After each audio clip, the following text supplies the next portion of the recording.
My name is Adebowale Adeluju. Mostly, I Okay. prefer people calling me Adebo instead.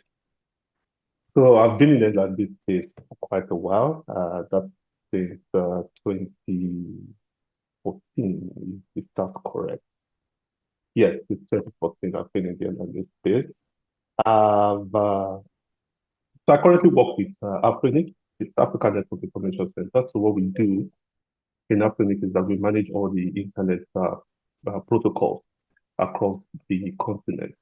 So we have five powerhouse, that is the regional internet registry, one in Africa, one in the Australia, in LACNIC. LACNIC is the Latin America, that's the Southern America. Then we have the one in North America and also the one in Europe. So where I work is the one basically in for Africa. And I manage a team of three, where what we do basically in our team is that we are in capacity building where we create courses, improve the experience of our engineers across. So we have to train them on all the IP resources and also some part of our services and products that we push out to help most of the ISPs, data centers to help improve the knowledge base of their engineers that work with them. So that's the brief about me. The uh, moving on, let's quickly dive into this session. That's 108. So, today we're going to discuss design thinking and rapid prototyping in learning design. Design thinking is one of these methodology that I know has been around for the past, maybe almost like 5 decades ago. It started within uh, let me continue. So it started within the what's it called the architecture and the engineering space where they use it to create uh, uh, products and services to enhance the product and services for most of their users. Their users in terms when we're discussing about we're talking about the architects, we're talking about their clients, in terms of engineering, we're talking about the structure, building structure and code. So whenever they're designing all these the products, let's say, for example, if we want to design the skyscraper, you have to consider, especially the users of people who are actually going to use the skyscraper.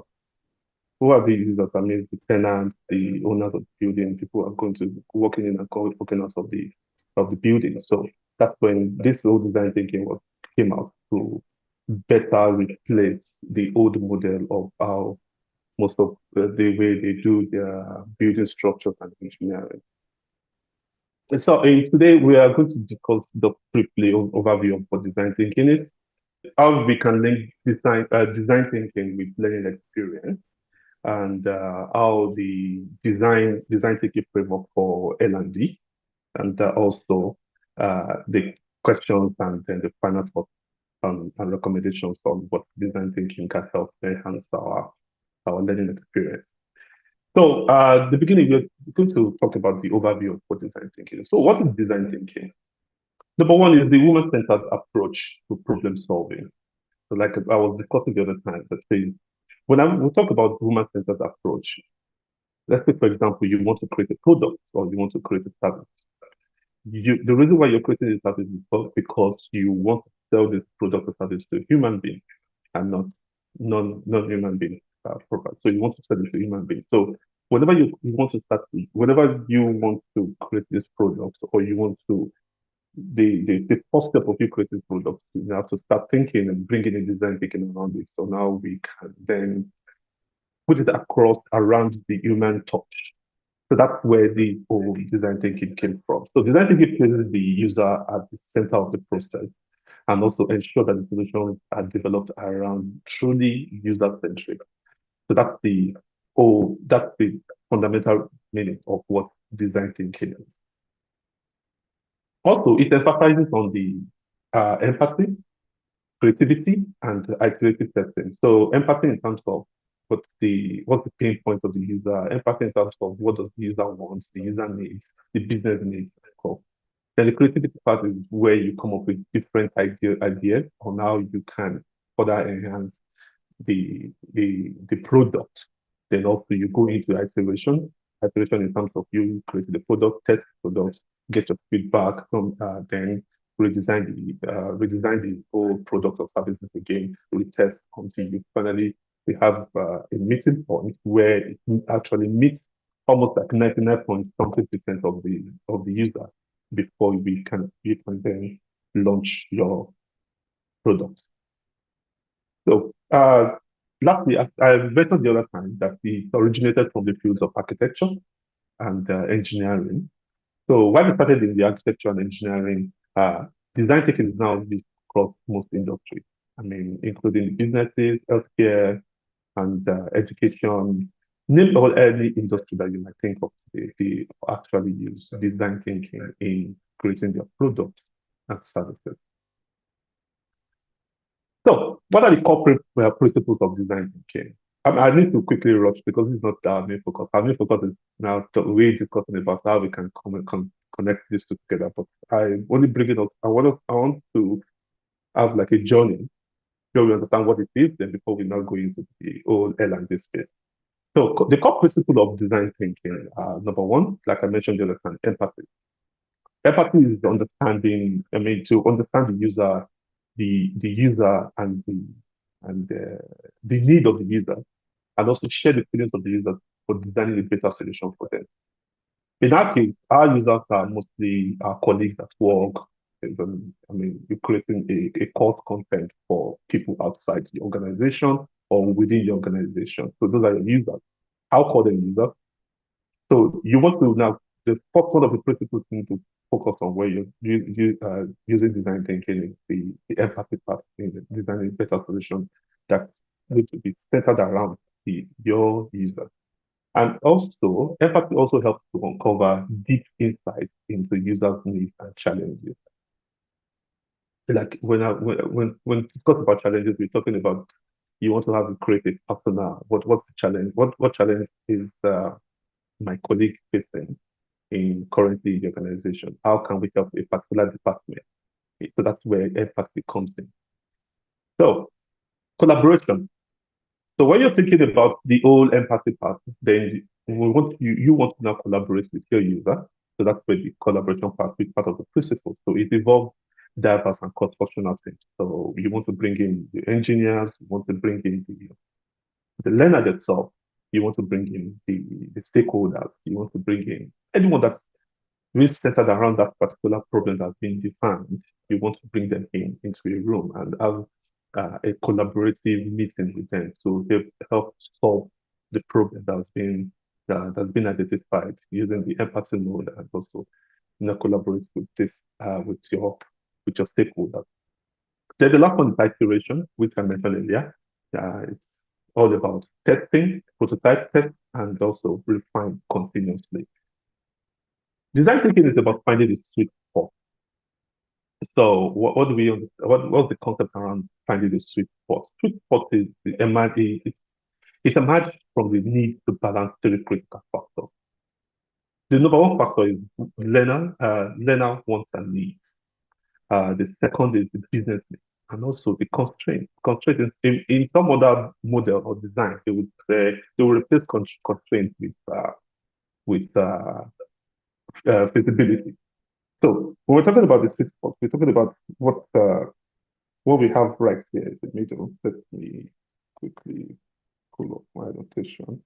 So, so what we have right here in the middle, if you look at the Venn diagram, you're looking at what the learner needs.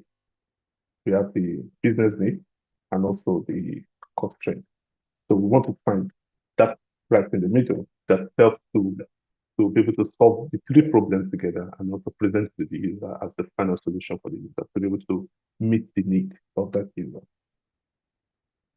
So, like I said, what learner perceive as useful, that's the first one, the relevant, engaging, and also valuable for the use of their time and efforts. Secondly, you want to look at what the business needs also. It will be the business able to achieve operationally in terms of measurable goals. And thirdly, do you have the right budget and the time to be able to deliver on these products or cost or services? The first one I want to look at is the what learner needs. Quickly, I'll quickly just walk through this one. What learner perceive as useful, like I mentioned, and also relevant and engaging. So this top component, uh, it's mostly great for learning experiences, which people deliver, and also be able to easily avoid the confusing and cumbersome process by enjoying the creative, positive, and engaging, and also making learner experience delightful. That's the first critical part, that part of finding the sweet spot. The second part is the business need. So business typically focus on achieving their financial targets. They don't joke around. They don't care about your beautiful cost life. They don't care about any other thing. They just want the effectiveness of their team, of each department, to be able to, they want each government to be effective so that they can get to the bottom line of now increasing their financial value, the revenue, and also profitability. So, but that's the whole thing about the business need. So when we're saying now that what we're saying around that design thinking is that we want to help with the businesses is that we want the business to have an effective solution that should also help to contribute to the goal by enhancing number one, the employee performance, improving efficiency, and also addressing key business challenges. And lastly, uh, the constraint. The constraint here is do we have the right project? Do we have the resources? Do we have the right technology to be able to deliver on this product or course or services? So by acknowledging and addressing this constraint, most of the training programs can also be designed to fit within the existing environment and also ensuring they are practical implement. I mean, we can actually implement this learning solution, and also which is actually going to be sustainable for both the businesses and also the learners. That's when we say design thinking is all about finding the sweet spot. In another version of the diagram, we have the one from Interaction Design Foundation, so where they actually mentioned about uh, getting your desirable goal. That's what you desire as a learner or as your user. What do your user desire? What do your learner need? So that's where do people desire? Then you now move to, can can your organization actually profit from this? Can they profit from this your solution? And also, do you have the right technology to deliver? So this is the right goal. That's where the sweet spot is, the right goal. That's where we're focusing on today. So what are the five critical steps of design thinking? Number one is empathize. That is, you need to gain deep understanding of the user. And also, how do you do this? You need to conduct different interviews and observations. You need to create an empathy map. You need to create learner's persona. You need to create in-depth knowledge about who your users are, who your learners are, and also also, like I mentioned, is to deeply understand their problem. And number two is articulate the problem. After you understand the problem of your user or your learner, the second step you now need to understand is to articulate the problem that needs to be solved. You need to create a problem statement. You need to understand why we need to, is this problem worth solving? And one of the favorite questions I always ask is that, what problem are we trying to solve? We understand, okay, now we understand what your constraint. Now, what problem are we trying to solve? So that's one of the questions you need to ask in the second step of design thinking. So you need to clearly articulate the problem. You need to understand the root cause of the problem before you now proceed to the next step, which is ideation. So ideation in terms of generating wild range of ideas. You need to generate concepts. You need to sit and think brainstorm where what are the useful things for you to be able to meet to solve the problem statement you've already created. So there are different ways you can generate, like I said, you can encourage also during this stage, you also encourage creative thinking around during the ideation process. Number four is prototyping. Now that you've finished ideating, you now go ahead and prototype your solution. See if it's actually a viable solution. If you want to prototype, if you're on the right path. So prototyping, you can just start with some little design flow, some lo-fi, some hi-fi. Hi-fi means, I mean, high fidelity or low fidelity. You can test this prototype with some of your colleagues. Also, with the help of prototype, you can quickly get immediate feedback. So when I send you a course, if I have a group of 5 people, the focus group that I'm currently working with, if I forward them, okay, now we're done with the whole ideation process. I wanted to send this course out to this group of 5 10 to look through the course now, understand the course, and give analytical feedback or constructive feedback for us to go back again and prototype, address the issues, then we send it out again until it's suitable for the our learners or our consumers or our users to be able to consume the product, services, or course. The last bit is the test phase. This when you've already implemented, and also now you need to now evaluate your prototype. You need to gather feedback. You need to refine your solutions and go. These are the 5 core steps. If you look at the diagram on the right side, you could see the whole flow, how everything works in hand in hand in terms of more like an agile flow. Everything works hand in hand. That is all the steps are interconnected.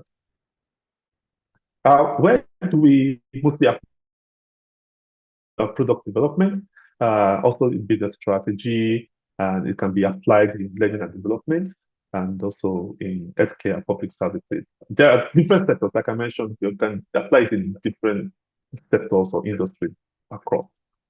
So some of the benefits are to drive in the innovation, one of the key benefits by focusing, especially by focusing on the human needs. Because if you're designing for human, you damage to give it a real life solution. That the major purpose of design thinking. And also it improves the user satisfaction, and also it also reduces the risk of iterative testing. So that's all for today. Thank you very much. Bye. Wally. So linking design thinking to learning experience.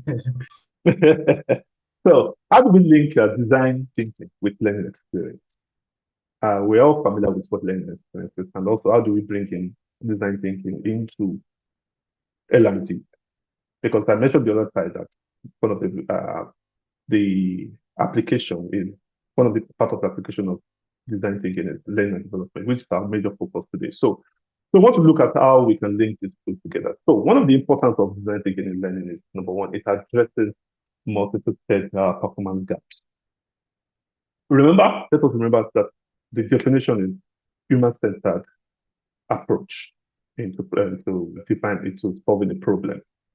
So that means when you're designing, one of the major importance of it is to now help you to address the performance gaps within the organization. So if you have a colleague that is on PIP and you want to okay, how do I help this colleague? What are the major problems? What are the factors that are surrounding this gentleman or woman or lady not helping us able to perform as a role? So how do you help as an L&D professional to help this fellow to be able to improve his or her performance? So that's where you need to come up with the design thinking approach. Number two, it encourages human-centered approach, I mentioned earlier on, and also it promotes innovative solutions. It encourages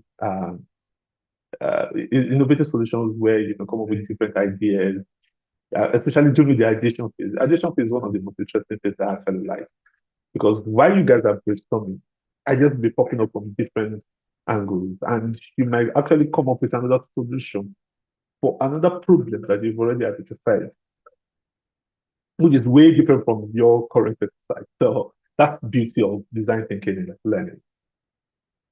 So also part of the if the linking of design thinking to learning is we see during design thinking, we see learning as a journey, because learning is not just a one-time event, it's a continuous process. It's not just we finishing a course or we getting a certificate. So it's a learning journey right from above to the day we pass out or leave this planet. Because right? You take a look at a year-old baby or a month, 1 month-old baby. You know, this there are some things you say to the baby, and you keep grasping this and try to expand their brain to assimilate all the knowledge. They'll be able to understand the environment, they understand human touch and feeling and go. So you want to look at it from the journey, learn as a journey from right from the day of birth. Now, as you keep growing, you keep learning. A lot of things, a lot of things surrounding you. You can learn from different people, different perspectives. You learn from the diverse environment. So that's why we say design thinking stays in learning as learning as a journey. Also, the journey includes preparation. One of the journey includes it's also yeah. So what am I looking at? Okay. So one of the journey, if you look at the diagram, you can see the diagram right beside there. It's the way it's discussing about the preparation for learning and also the acquisition stage. Then we now look at the memory, build the memory and competency stage, and also how do you sustain your what you've learned over time. So for this I think learning as a journey, we see it as it requires multiple stages, which I've already mentioned. And these stages, if you notice, so that's during the preparation. Notice it, you understand, notice the need for learning. So why do you need to help your colleague who is on PIP to be able to grow? That's the notice stage. You've already prepared the person for learning. Then number two, you need to commit. Do I commit to this to help grow my fellow colleague? And also then you need to now do number three is to learn that is to initiate the process of learning. And also the fourth one is to repeat and elaborate. Fifth, reflect and explore them. It's to maintain what you've learned over time. And there's another thing which we call the magical and versus miserable moment. It's more like a table. It means this ideology of design thinking in learning experience. It focuses on eliminating miserable moments, and also it enhances engagement through the magical moment. It's a table you can use actually use. It's a breakdown of the learning as a journey table, where you can actually separate, you use part of the stages that we discussed here to now define your magical and the miserable moments. So if you take a look at the magical and the miserable, so for example, I will only focus on the first stage, the notice. So you want to now send a message. The message that's the magical moment for most of the learners is message designed cleverly to immediately to create an interest or to clear communication on why and benefits of the learning. If I get an email like that for a particular course, or which is way different from you've been assigned a course, you have to finish it within X days. So a miserable moment is when we see this type of email and we're like, okay, so what if I don't do what if I don't attend the course or if I don't take the course? What's the worst thing? What's the worst possible thing to happen? But you don't want to be on that side of the miserable moment with your colleagues as an learning expert. You want to be on the magical side. You want to sell this whole idea of this course. You want to help them. You want to go with them on the journey of learning. You want to help them improve. So that's why the linking the design thinking and learning experience together, especially using the magical and most miserable moments, is always one of the key factors or principles that you can actually imbibe in your place of work. So adopting design thinking for learners, you need number one, you need to understand the learner's need, as we mentioned, also involve the learner in the co-creation and also the testing phase. Now let's go into the real work of the day. That's just the preview. We've discussed the preview of what design thinking is and how we can, and also how we can link design thinking to learning experience. So design thinking framework for L&D, that is, how do we now bring in the framework of the design thinking we showed earlier on into learning and development. So this is the framework of what the design thinking in L&D is. So if you notice, it's not way different from what we showed earlier on. Number one, it combines the traditional instructional design with design thinking. So what do we mean by the traditional instructional design methodology? We're talking about RD here. We're talking about the SAM model. So it's more like combining the two together, combining RD and design thinking and framework together into one to now give you the proper learning experience design framework. So part of it is that it focuses on creating an engaging, effective learning experience. And part of the key principles of this framework is number one, it's human-centered, as we mentioned. It's collaborative and also iterative. Then the stages, if you want to now go into in-depth of the stages of the LXD framework. The first stage is now is initial problem request. The problem request is that we want to train our customer service department on how to handle a difficult uh, customer. So number one, so you've already initiated the problem. The customer service manager has already initiated the problem. He has already identified the problem, sent it out to the L&D department that we have a big problem, and how do we now overcome this, or how do we solve this problem? The first step is for you to get the perspective. You gather the insight. By gathering the insight of the learners and the stakeholders. So the stakeholder here is the manager, and the learners are the customer service guys. So you want to see them together. You want to talk to the IT department also, the company that provided the customer service application. Or you want to talk to me, you guys, let's say, for example, you guys are a fintech company, so you want to talk to the UX guy, the product manager. You want to talk to the UI guy. You just understand what the problem of your customer is. Where are they getting it wrong? What's the issue? How do we help them solve the problem? So by gathering insight from both learners and stakeholders, two sorts of empathy map, interview, focus groups, and personal development are actually used at this phase of this framework. So number two is to refine the problem. You've gotten the perspective, you understand what the problem is. Now you need to now refine the problem. You need to clarify the business and the learning objectives. You need to understand how do we solve the problem, how is it going to help the business? And how is it going to help the learners? Remember, if you guys are actually following this, I want you guys to go back to remember when we showed the finding the sweet spot. If you understand the Venn diagram, when we spoke about learners' needs, business needs, and also the constraints. So this is where you want to now sit down and also not to refine the problem, to write a problem statement that can be able to fit into the learner's need and also to the business need. Number three is the ideas and prototype. You've gotten your perfect problem statement. They want to go into the steps of now ideating and prototyping this. So this is the proof. I think I need to quickly rush through this framework because we're going to the in-depth of it.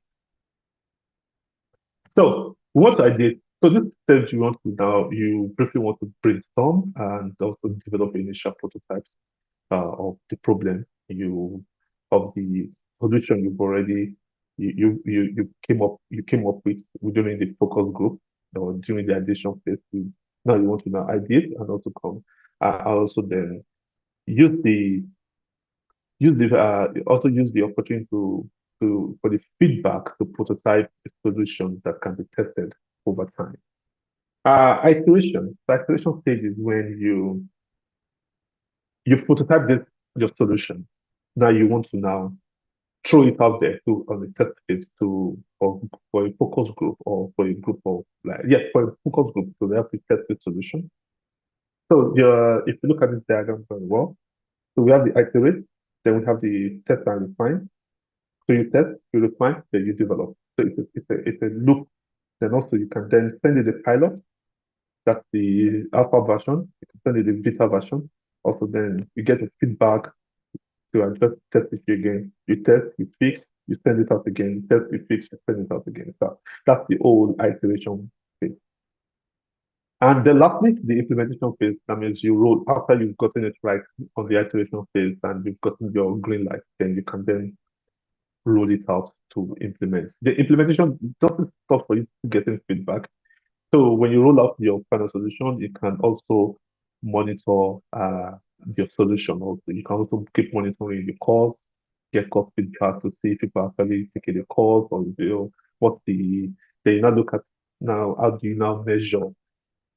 So we've sent out this calls to help address the issue for of handling a difficult client to the customer service unit. And we want to now understand that, okay, after taking this call, were we able to address the situation? So what's now the improvement between the customer service guys and the customers in real time? Did we get any complaint? How's the complaint backlog? You want to now send in feedback from to all your customers to be able to get, okay, has any of our services improved ever since we launched out this course and code? So that's the implementation stage, and also we discussed, then later on we will now discuss the evaluation stage. So benefits of design thinking in L&D framework is also, it helps, number one, it helps improve learner engagement, it aligns business solutions and objectives, it promotes innovative and scalable solutions.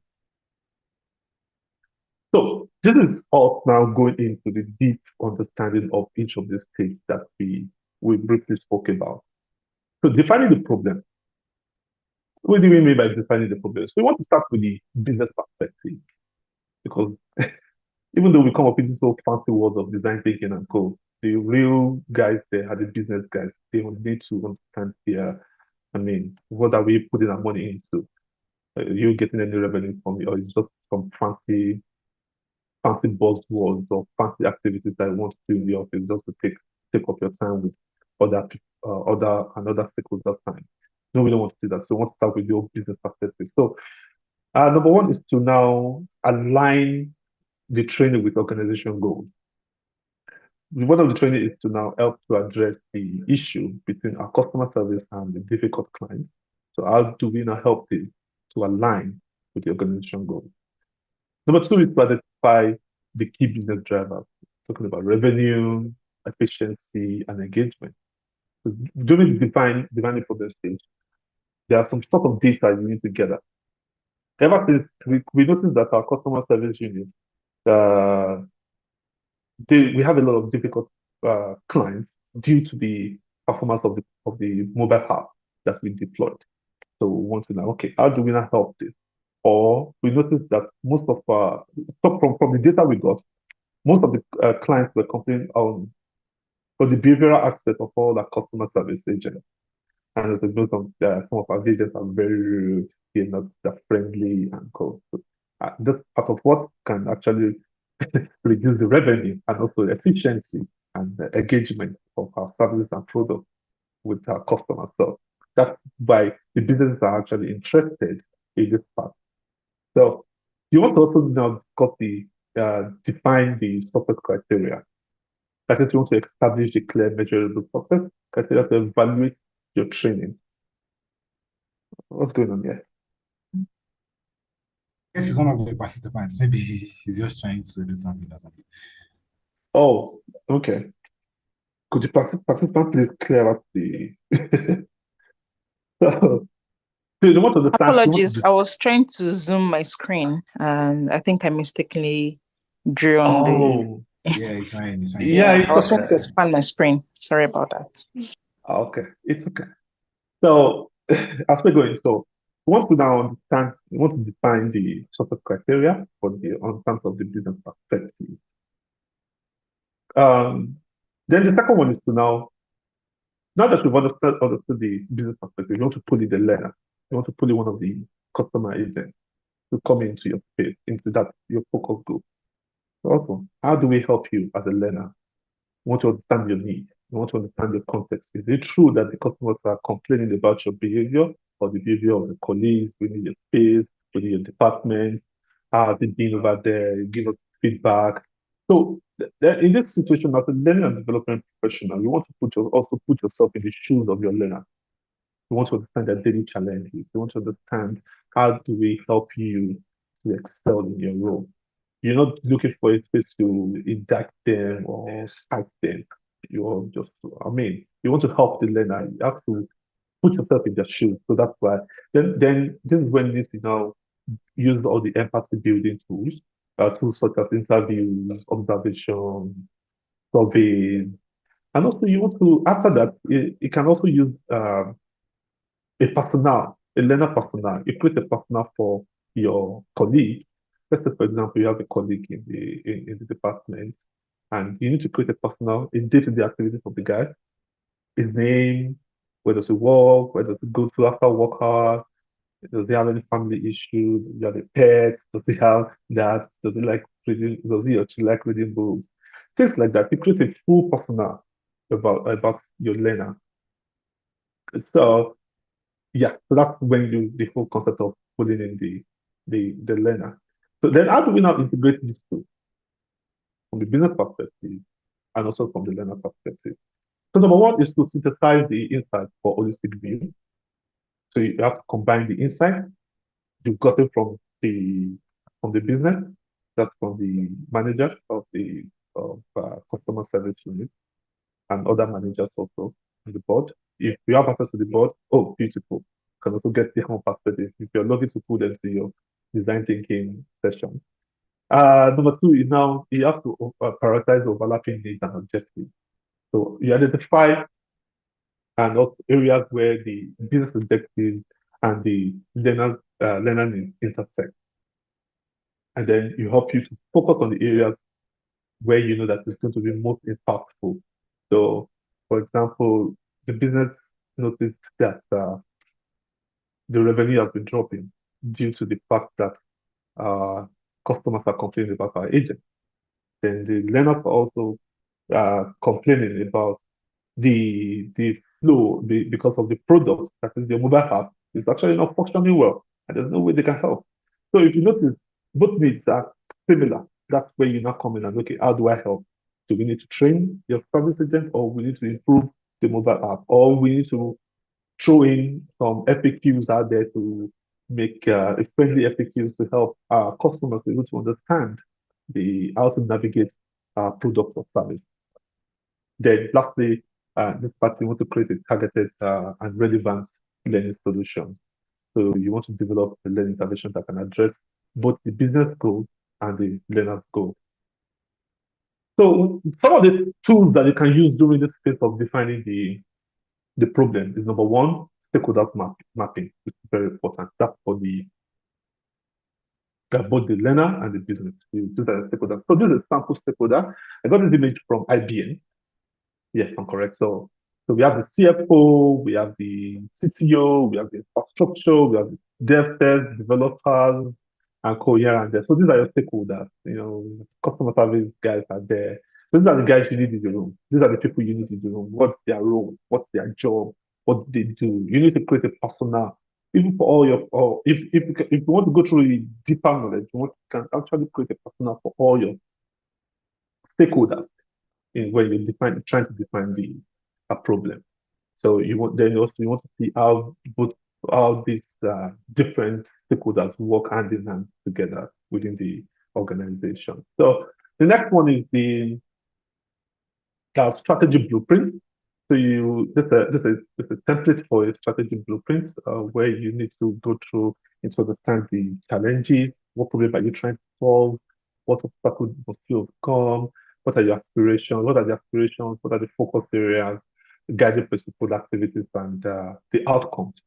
So the strategy blueprint template that you can also use when during the defining the problem stage. And also, you can also, if you notice, I've been mentioning empathy map. Empathy map is mostly focused on the user, on either your learner or your customer out there, to be able to understand how do they feel, what did they hear, what did they see, what did they say or do, what's their frustration, what makes them happy, what's their gain. You want to use that also. You want to use this framework also, the template or tool to be able to understand your learner and also your user out there. Then experience map also is part of one of the tools you can actually use as well. The learner persona, it's actually a very good tool. So when you develop it, it develops persona based on the real data that you're presenting.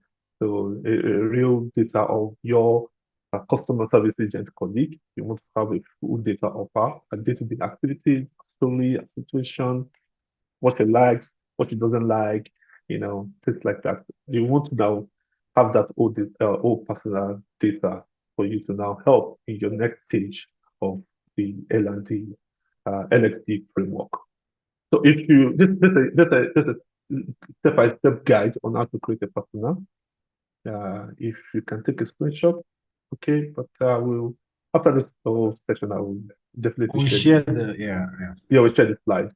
So this is step-by-step guide on how to create a persona. So how do we identify the constraints? We've discussed the perspective, we've discussed the problem, but there are some little constraints out there with the importance of verifying the constraints. You need to ensure that the project you're embarking on is realistic. You need to also think about the cost and also the cost of even reworking the whole process, or cost of reworking the course that you want to launch.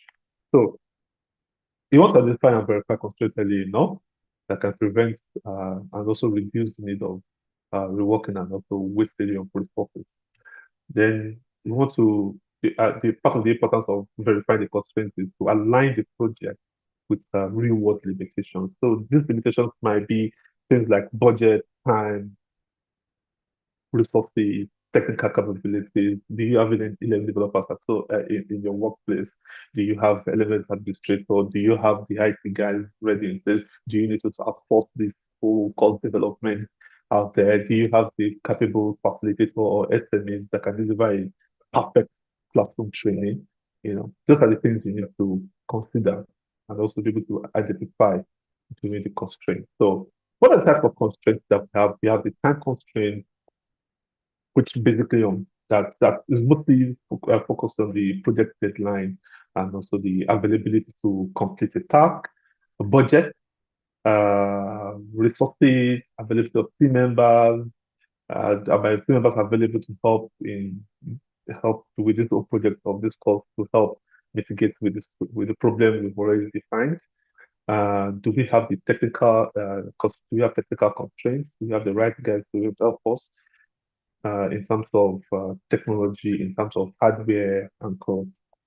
And lastly, do we have regulatory constraints? I know regulatory constraints might be, do we need to run this course content by legal thing, or is there any commission or body within the country that you need to run this whole course content with things like anti-money laundering and co. You want to run it by the agency or in your country, the financial commission in your country, to be able to look through the cost content to say, these are the things you might also, if my cost content compliant with laws and also at the industry standard. So those are the constraints you might want to take into consideration while doing your design thinking activity. So what are the steps to verify? Number one, you need to identify assume constraint. So you list all the constraints during the project, during the design thinking phase. You list all constraints, anything that can be possible. There's no need for you to return. Just keep listing everything that might cause a constraint for you to be able to deliver on the project. And also you engage the relevant stakeholders. Then you also collect and analyze data just to analyze the whole constraint, and also you validate and then you document each of the constraints. What are the tools that we can use? We can use Compass Matrix.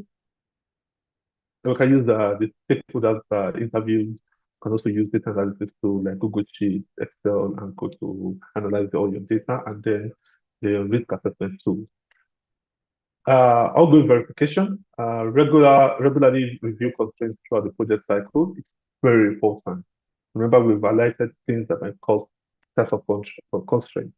So we want to now verify this constraint throughout the project cycle. Things might change, especially from the regulatory part. There might be a new law, there might be a new industry standard, there might be there might be a course that might change the law, and you have to go back again into now redesigning the old course content entirely. I mean, let's say, for example, there are for my colleagues that work in the financial sector, yeah, or banking sector. Let's say, for example, the limit of transferring USD is $10,000. What if maybe there's a new CBN, let's say CBN or the banking or the central bank within your country now change the whole law or policy is like it's no longer $10,000, it's now $20,000, and these are the new uh, anti-money laundering steps and policies that we need to implement. So that means you have to go back again and start all your process. That means that you now spending more money due to the regulatory constraint. So you communicate all changes to your stakeholders, which is very important. Now, we want to now refine the problem. So how do we refine the problem? We've defined the problem, we've identified the constraints. Now we need to refine the problem. That is going to create a proper problem statement. Oh, I need to pause there. Olawale, I hope I'm not boring anyone. No, please, yeah, enjoying your section. Yeah, I would also like feedback from the comment section Yeah, before Adebowale because continues. to Please, me, I've been saying a lot. yeah, yeah, I've actually been yeah, noting down a lot of points. But then I would just like the participants also drop okay. Thank you so much, Gladys. Yes. So we want more reaction, please, before Adebowale continues. More reaction. No, I'm only saying for Gladys.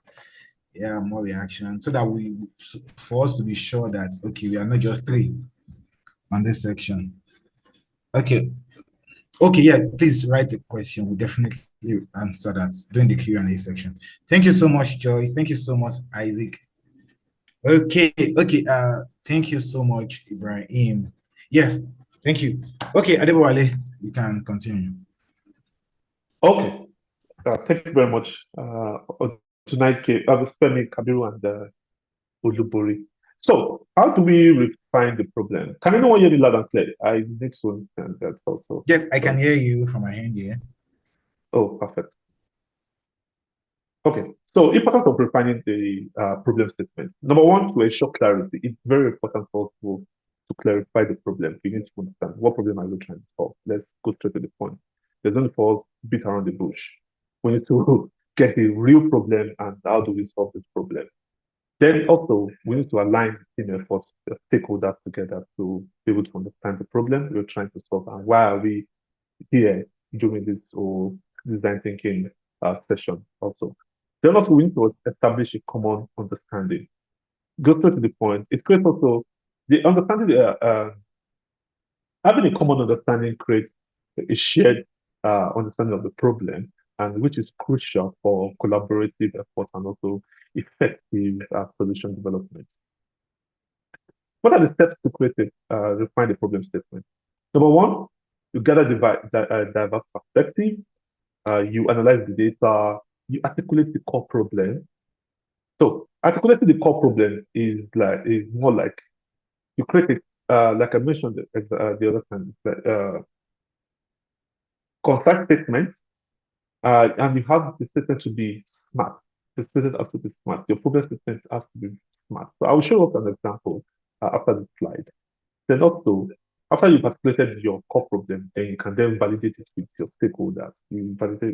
Like you mentioned earlier, part of our stakeholders that we've already identified. You send out this problem statement to them, same room, that this is the problem statement, this is what we're trying to solve. Is it okay by you? Do we need to move on? Or do we need to get another feedback? And also, how do we now align this problem statement together for us to have common understanding what it is?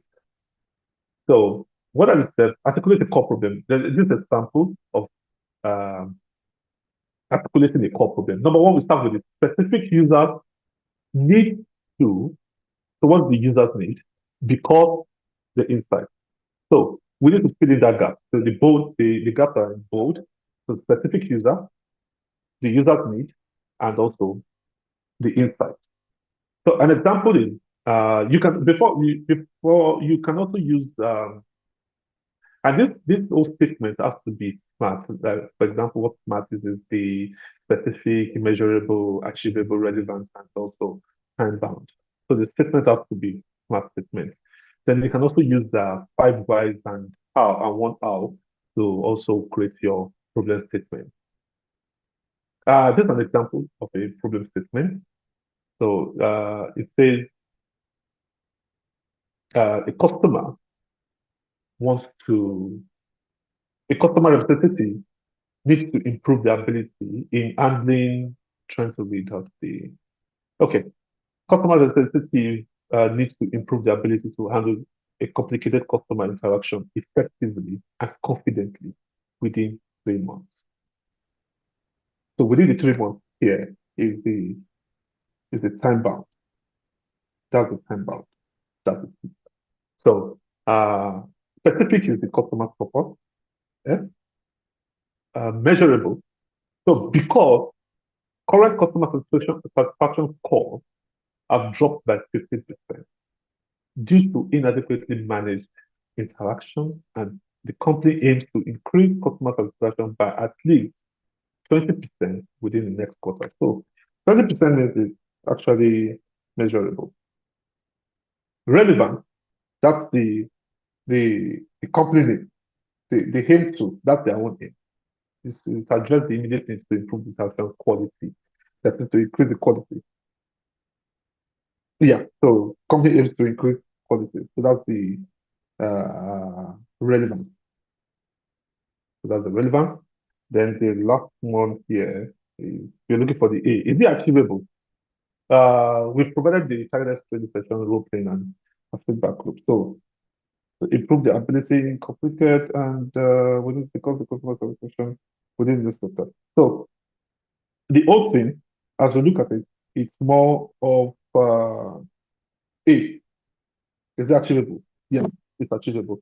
So the stakeholders need to decide if it's achievable or not, because the reason I said it's achievable is that you have a target, which is a specific user. You understand, you understood the user need and also the insight. So that means it's achievable. So at the moment, you've already captured your problem statement, which is smart. So that's the whole example of how to create a problem statement. Like I mentioned before, you can use this model or you use the 5 whys and 1 how to write a proper problem statement. Okay. So on our next step, we now jump into ideas and prototype.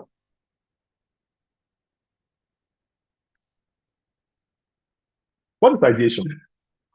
Ideation is the creative phase to generate wide ideas. And I want to encourage us during this phase. If anyone wants to try this old design thinking within the organization or within your team, I would encourage us that this phase is one of the most crucial phases that I always take personal. Because I've seen a situation whereby people come into the room and want to be the smartest guy in the room. It's not allowed in design thinking. It's not allowed. It's totally, that's not even design. It's better you go ahead and create your own solution and that. I mean, you're not even invited because the ideation phase is where the most unwise idea might be the best solution for people. I've seen this play out different cases out there. Even in my workplace, I'm a past previous person that's actually done design thinking within our organization. I mean, this is the phase whereby you need to bring in, throw in the idea, brainstorm, think outside the box, think it through, write anything on the sticky notes, paste it there. I mean, just keep brainstorming without anybody blocking you. I mean, right. If you're the one championing that session, also encourage everyone to write. There's no need for you to tackle that idea cannot fly and go. No, this is the time. One idea per sticky note. Put it there, put it on the wall, or if you're using Miro or any of these collaborative tools, just stick your sticky note there. One idea per sticky note, one idea per sticky note. Then you can then go into the next thing, which I will discuss. So it's a creative space. Ideation is the process of harnessing creativity to explore a broad spectrum of ideas and solutions. That's the meaning of what ideation is. So it encourages people thinking outside the box. Sadly, it encourages you it encourages people to push beyond their conventional thinking. It encourages people to just keep I mean the in-depth of your knowledge of just come up with wild ideas, come up with some like some ideas that you like, oh, how did you think about that? That's the point of ideation. That's the whole point of the ideation phase. So the stages of ideation process, number one is brainstorming. So if you could see there's an image of these two people over there trying to brainstorm, put it on, like I mentioned, put it on the sticky on the wall, write one idea per sticky note, paste it there, your colleague. So that's all how a whole brainstorming session actually looks like during the design thinking session. So brainstorming helps to generate as many as possible ideas. Secondly, you suspend judgment and embrace wild ideas. That's the beauty of brainstorming. Number two is mind mapping. So when you're done brainstorming, you've thrown all your sticky notes on the wall, thrown it on the mirror wall also. Now you need to now do your affinity mapping, you need to do your own mind mapping. So you need to now visualize, you need to categorize using the mind mapping. So you put your problem statement in the middle, then you now start categorizing it, putting different maps, throwing it together. You visualize, you can connect 3 or 4, 5 ideas into one. That's that you group different ideas during the brainstorming phase into sections. So that's the whole joy of affinity mapping or mind mapping. So that's an example. That image shows an example of what the mind mapping looks like. Then another concept is the Scamper technique. It's also one of the concepts of the addition process. So Scamper is the substitute, combine, adapt, modify, put one to another use, eliminate, and also reverse. So this is a big example of what the Scamper looks like. You put, like I mentioned, you put the challenge, the problem statement in the middle, then you can also use the Scamper method to rearrange your whole ideas into one thing. That's where, like, the reverse is to reorder the design to find new solution. So what's the solution? What are we trying to solve here? Can we use this method? Can we use this idea that Wale wrote? Can we use this idea Sarah wrote? Can we use this idea Isaac wrote? That's the whole beauty of this Canvas technique. Then the last part is the sketching and the storyboarding. So now that we've gone through the whole process of brainstorming, mind mapping, Canvas technique, and whatnot, then you can now go into down sketching and storyboarding. So you want to create a visual representation of all your ideas that you categorize. You want to now put it together. You want to now simulate either if it's a role playing thing, you want to from the progress statement we've identified about the customer not being about our customer, the issue that the progress statement. Maybe you want to use the role playing method. You want to let 2 or 3 people within your focus group to act some of the concept out. So that's when that's the whole point of sketching and storyboarding. You want to simulate some interaction and also scenarios. Then, so what are the best practices for this effective ideation? Like I mentioned, foster a playful and open environment. It's very important. It has to be a playful environment. It has to be like an environment where people are free to do whatever they like. Bring in drink, bring in some. If you like, if your company policy allows alcohol, yeah, that's fine. You bring in some pizza, something to eat. Throw it out there. Let people be free. Let them write things. You just want to get the best out of people. You want your colleagues to feel relaxed. You want your stakeholders to feel relaxed. That's the beauty of the ideation phase. Encourage diverse and cross-functional collaboration. It's important. And also use time constraints to stimulate creativity. Yeah, like you mentioned, it's true.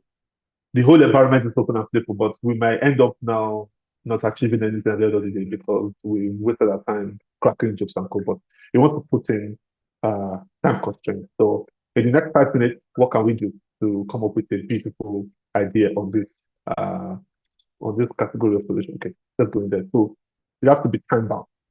And then also, lastly, we need to also promote a yes and mindset. So this yes and mindset encourage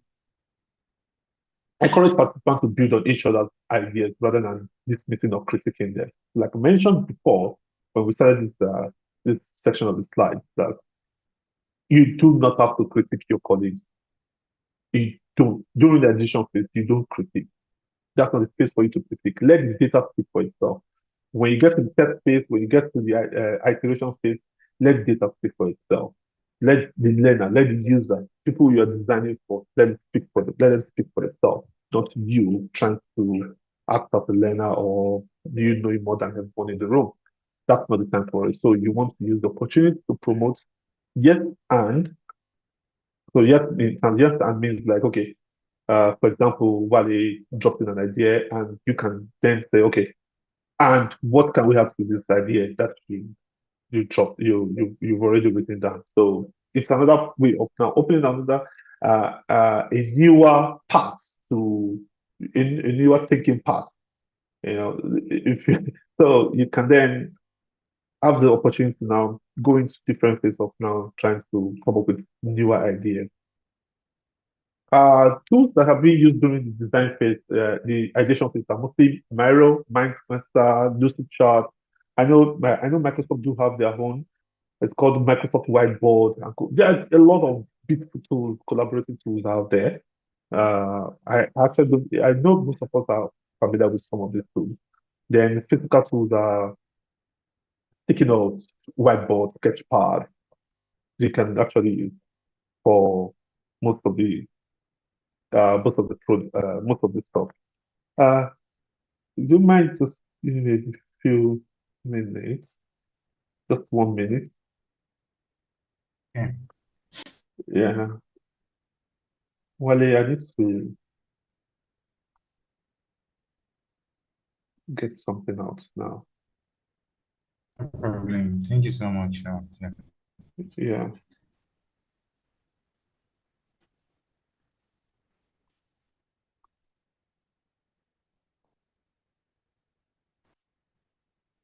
Okay. I think I've answered your question.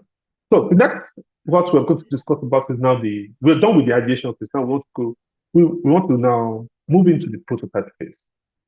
So what is prototyping? What do we mean by prototyping? So prototyping means creating a tangible representation of your idea.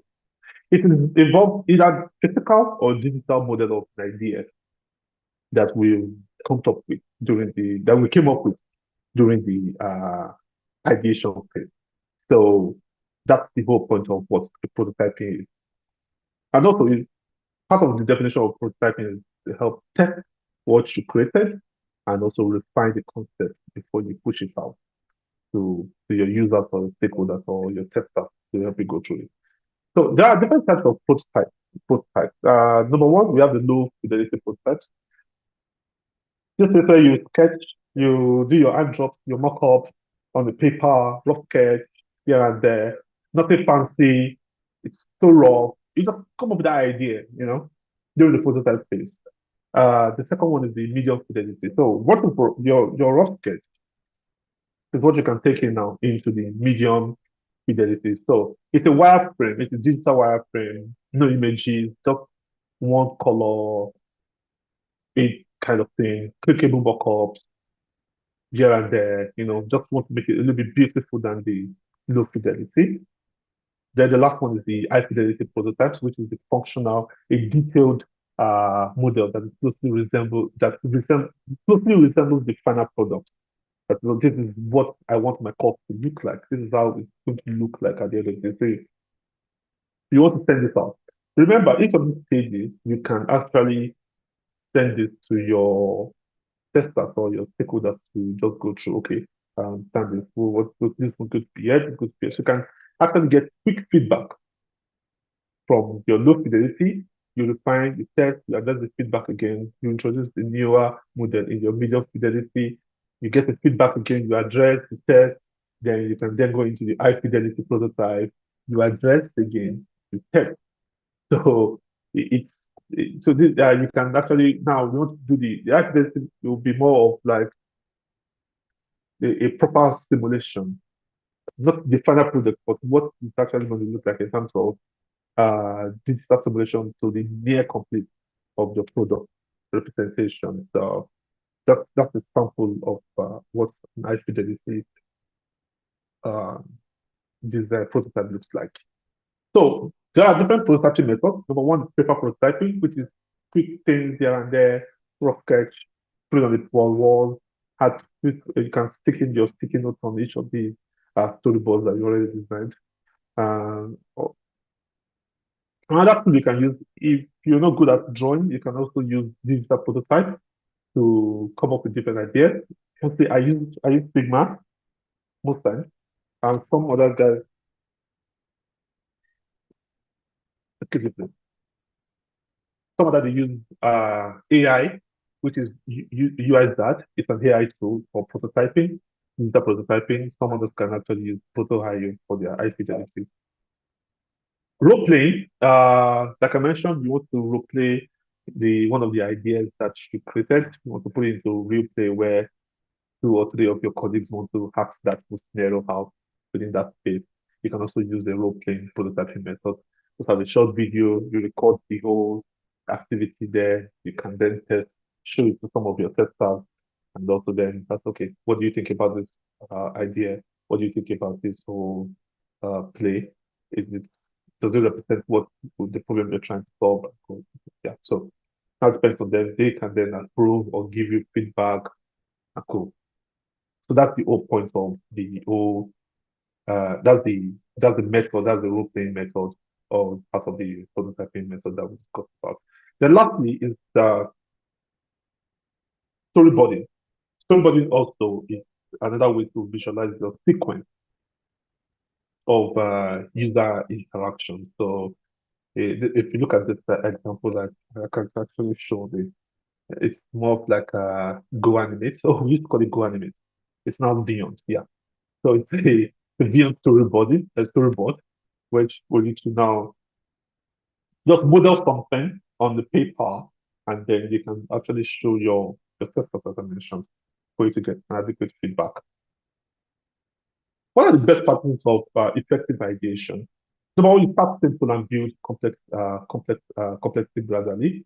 Number two, you focus on key functions. You prioritize most of your critical aspects of the design and the need for testing. And then also you need to involve your stakeholders and users during the testing phase. And then you iterate rapidly for feedback. It's very important. Don't be shy to get feedback. Don't be shy to get constructive feedback also. It keeps going on and on. It's a cycle, and just to make it, at the end of the day, you're coming up with a beautiful product and a fantastic product or a fantastic course to address this situation. So the next phase is the isolate phase, refine and develop. Oh, well, I hope I'm not over time. So iterate, refine and develop. So what is iteration? Iteration is the continuous refining and improving solution. So iteration is all about continuous improvement. It is about getting feedback and test and addressing the feedback. You test, get feedback, and address the feedback. It's a cycle. It goes on and on and on for you to now come up with your final product. So the importance of this case is to ensure continual improvement. It aligns solutions with the user's needs, and it enhances the overall effectiveness. So that is, iteration helps to identify and resolve issues, thereby enhancing the overall efficiency and effectiveness of the solution you want to come up with. So steps in the iteration process. Number one, you gather feedback, which is very important. Feedback is the key thing because you're getting directly from the users, you're getting directly from your learners, you're getting directly from your stakeholders. So engage with the people you interact with, use surveys, interviews to gather your feedback. And secondly, you want to work with your data analyst guy within your organization. You want to work with those guys, your data engineer, your data analyst. They just don't play with Excel sheets. Just give them work to do. Throw in all your feedbacks you've collected over time and send it to those guys. They are more than happy to help you analyze the feedback, also in different patterns. You just need to tell them the dimension you want to go, and they will help you out with it. So you also want to prioritize the focus on the critical issues that will have the greatest impact on your user experience. So other thing is now to implement these changes. So regarding the feedback, you've analyzed your feedback, then how do you now implement the changes you've identified during the analysis phase of your feedback? So you want to target your prototype, make targeted adjustments on your prototype, then also you focus on enhancing the user experience. Then lastly, set it out again to test. So let's say, for example, I've been assigned a course to create a course. I've done my whole three phases of design thinking, now to the iteration model. So I need to send it out. In fact, a small feedback, and send it to a survey to get my feedback. So what do you think about the course? Do you like the course? Yeah, there was a course that Ademola sent to the group some time ago. So he actually used this whole process of iteration. So he set out the course to his focus group. I took the course. There was a feedback there. I give my feedback.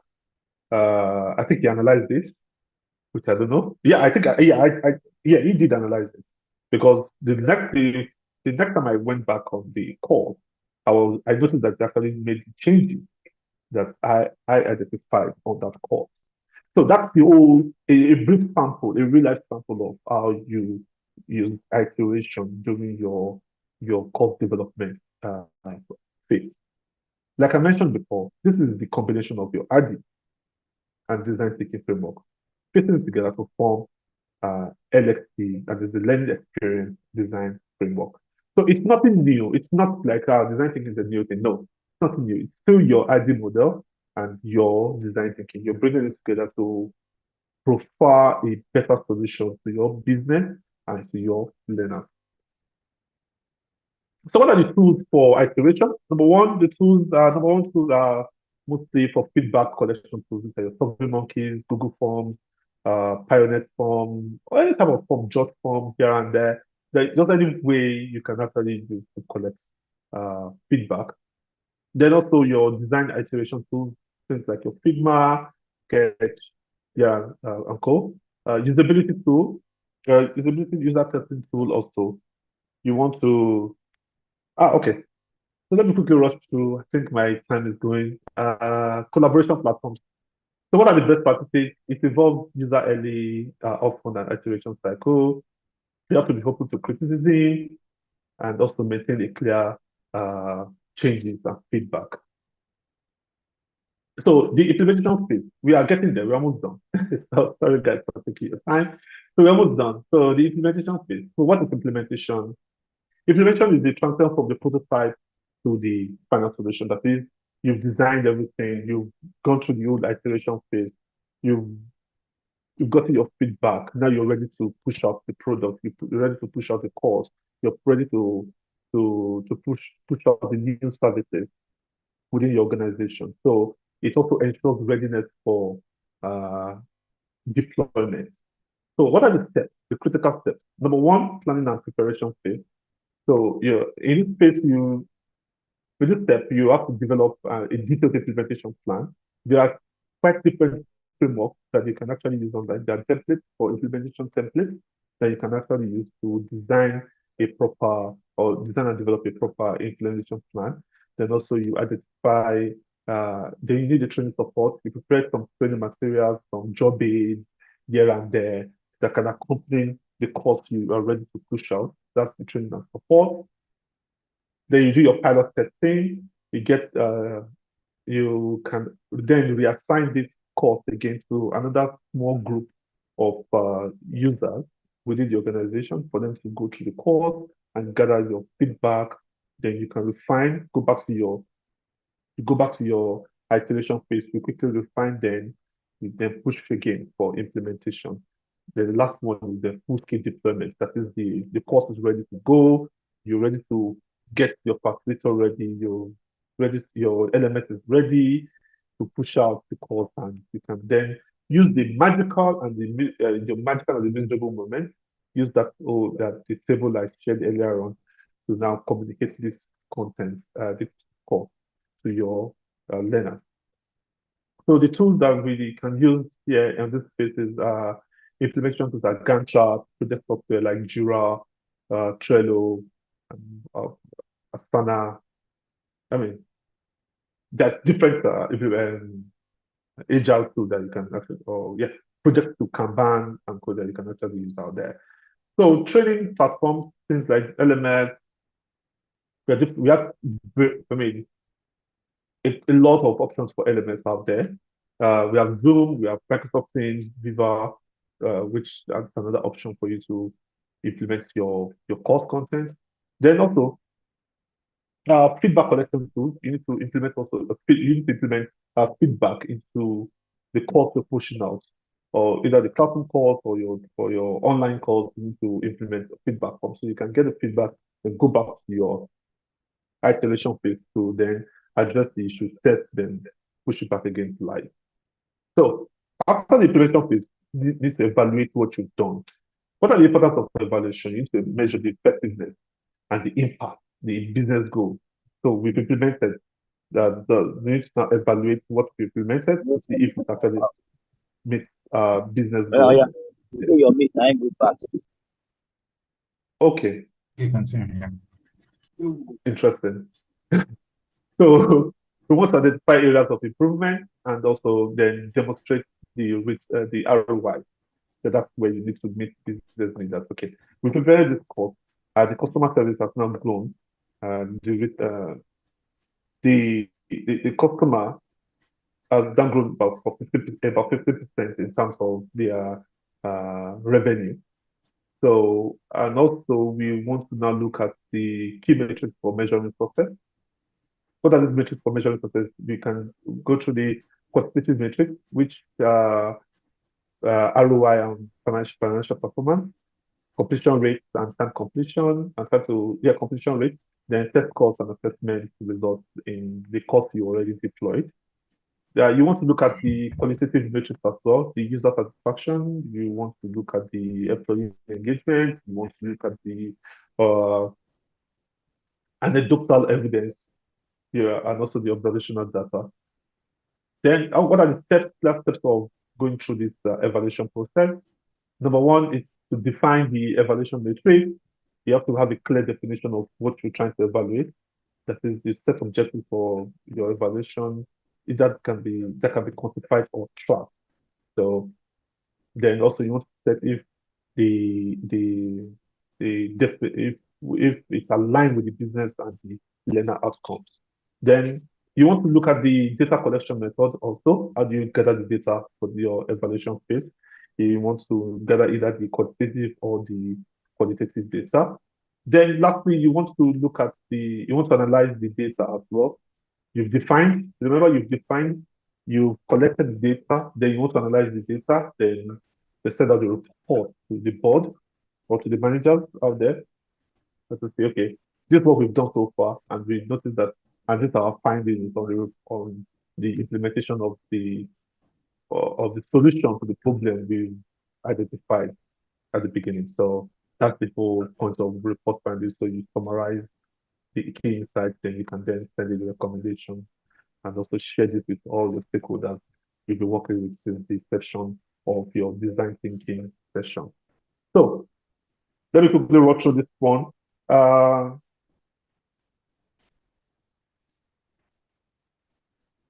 Evaluation, Kirkpatrick model is one of the evaluation models we can actually use during the evaluation phase. It speaks about the reaction, learning, impact, and result. Another model we can use is the Phillips ROI methodology. The Phillips one is the fifth level to the Kirkpatrick one, because we have the 4 levels in Kirkpatrick. The Phillips ROI is the fifth one. So reaction, learning, implementation, impact, then ROI. So did the learning investment pay off? These are the big questions that most of our guys at the table always ask. So after you deployed this issue, how many people actually deployed IPv6 in their country, or how many learners have actually deployed IPv6 in their core system or in their network? So these are the questions that most of our board members will ask us. And yeah, so that's me, and we're hoping for questions. Okay, I think I'm on time. Yeah, perfect.